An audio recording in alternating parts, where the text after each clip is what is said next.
Recording by Sean Michael Hogan.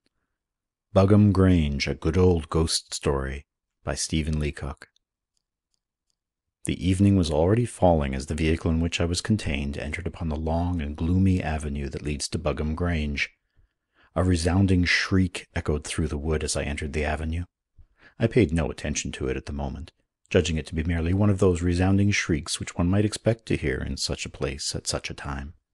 As my drive continued, however, I found myself wondering in spite of myself why such a shriek should have been uttered at the very moment of my approach.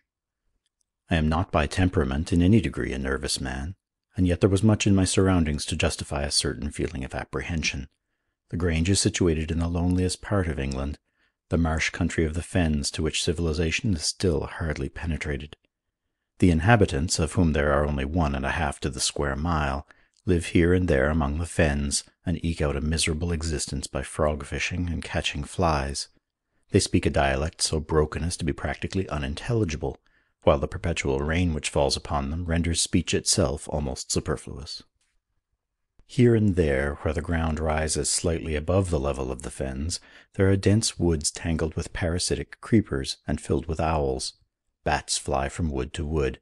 The air on the lower ground is charged with the poisonous gases which exude from the marsh, while in the woods it is heavy with the dank odours of deadly nightshade and poison ivy. It had been raining in the afternoon, and as I drove up the avenue the mournful dripping of the rain from the dark trees accentuated the cheerlessness of the gloom. The vehicle in which I rode was a fly on 3 wheels, the fourth having apparently been broken and taken off, causing the fly to sag on one side and drag on its axle over the muddy ground, the fly thus moving only at a foot's pace, in a way calculated to enhance the dreariness of the occasion.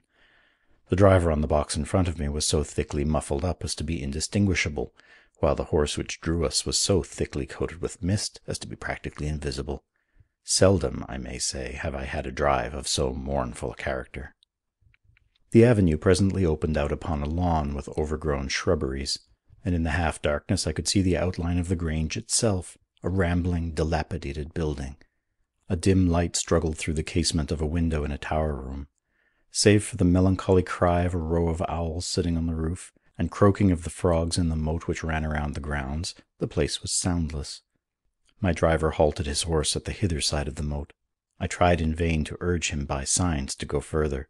I could see by the fellow's face that he was in a paroxysm of fear, and indeed nothing but the extra 6pence which I had added to his fare would have made him undertake the drive up the avenue. I had no sooner alighted than he wheeled his cab about and made off. Laughing heartily at the fellow's trepidation, I have a way of laughing heartily in the dark, I made my way to the door and pulled the bell handle. I could hear the muffled reverberations of the bell far within the building. Then all was silent. I bent my ear to listen, but could hear nothing except, perhaps, the sound of a low moaning as of a person in pain or in great mental distress. Convinced, however, from what my friend Sir Jeremy Buggam had told me, that the Grange was not empty, I raised the ponderous knocker and beat with it loudly against the door. But perhaps at this point I may do well to explain to my readers, before they are too frightened to listen to me, how I came to be beating on the door of Buggam Grange at nightfall on a gloomy November evening. A year before I had been sitting with Sir Jeremy Buggam, the present baronet, on the veranda of his ranch in California. "So you don't believe in the supernatural?" he was saying. "Not in the slightest," I answered, lighting a cigar as I spoke. When I want to speak very positively, I generally light a cigar as I speak. "Well, at any rate, Digby," said Sir Jeremy, "Buggam Grange is haunted. If you want to be assured of it, go down there any time and spend the night, and you'll see for yourself." "My dear fellow," I replied, "nothing will give me greater pleasure. I shall be back in England in 6 weeks, and I shall be delighted to put your ideas to the test.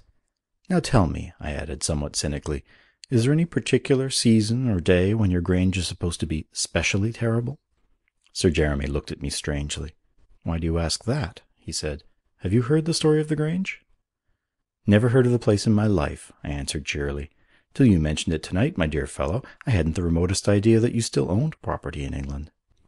"The Grange is shut up," said Sir Jeremy, "and has been for 20 years.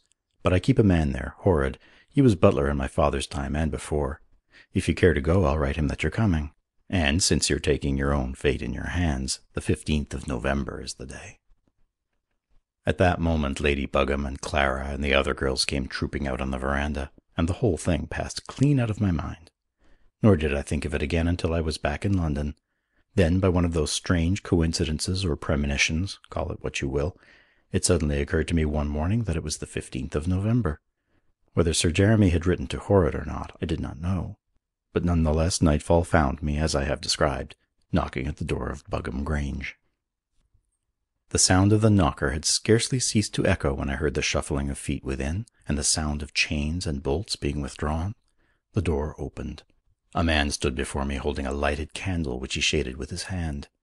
His faded black clothes, once apparently a butler's dress, his white hair and advanced age, left me in no doubt that he was Horrod of whom Sir Jeremy had spoken. Without a word he motioned me to come in, and, still without speech, he helped me to remove my wet outer garments, and then beckoned me into a great room, evidently the dining room of the Grange. I am not in any degree a nervous man by temperament, as I think I remarked before, and yet there was something in the vastness of the wainscoted room, lighted only by a single candle, and in the silence of the empty house, and still more in the appearance of my speechless attendant, which gave me a feeling of distinct uneasiness. As Horrod moved to and fro, I took occasion to scrutinize his face more narrowly. I have seldom seen features more calculated to inspire a nervous dread. The pallor of his face and the whiteness of his hair, the man was at least 70, and still more the peculiar furtiveness of his eyes, seemed to mark him as one who lived under a great terror. He moved with a noiseless step, and at times he turned his head to glance in the dark corners of the room. "Sir Jeremy told me," I said, speaking as loudly and as heartily as I could, "that he would apprise you of my coming." I was looking into his face as I spoke.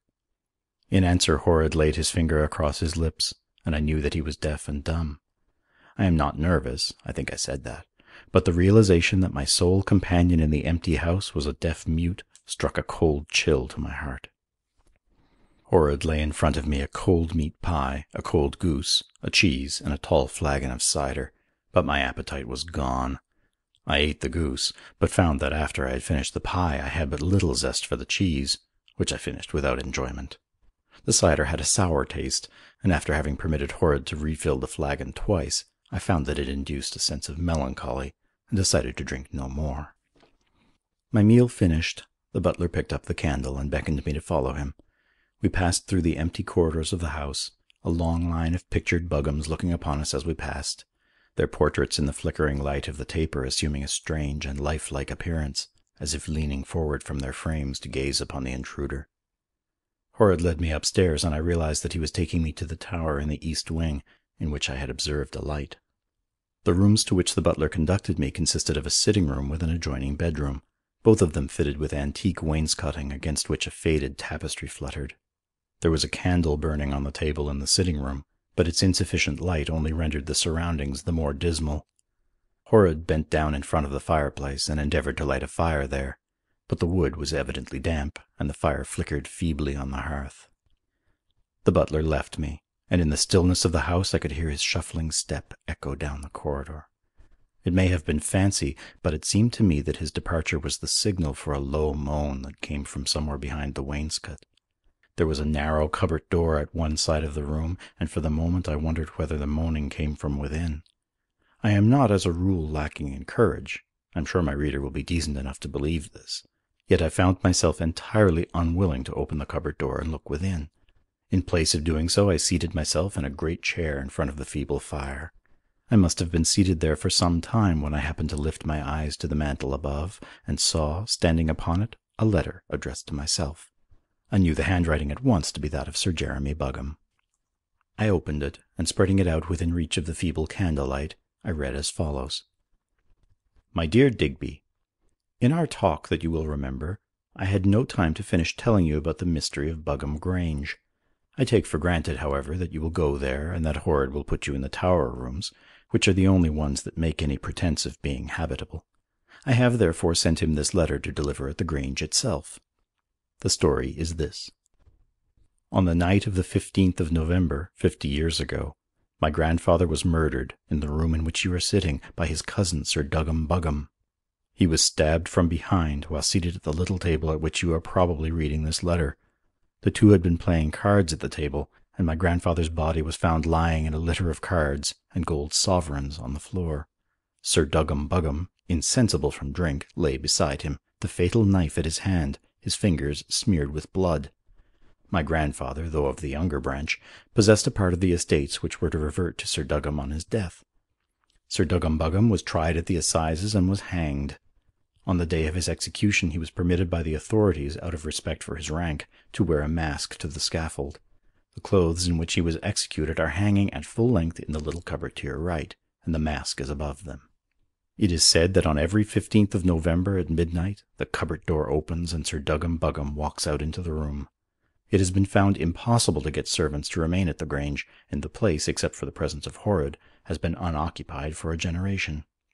At the time of the murder, Horrod was a young man of 22, newly entered into the service of the family. It was he who entered the room and discovered the crime.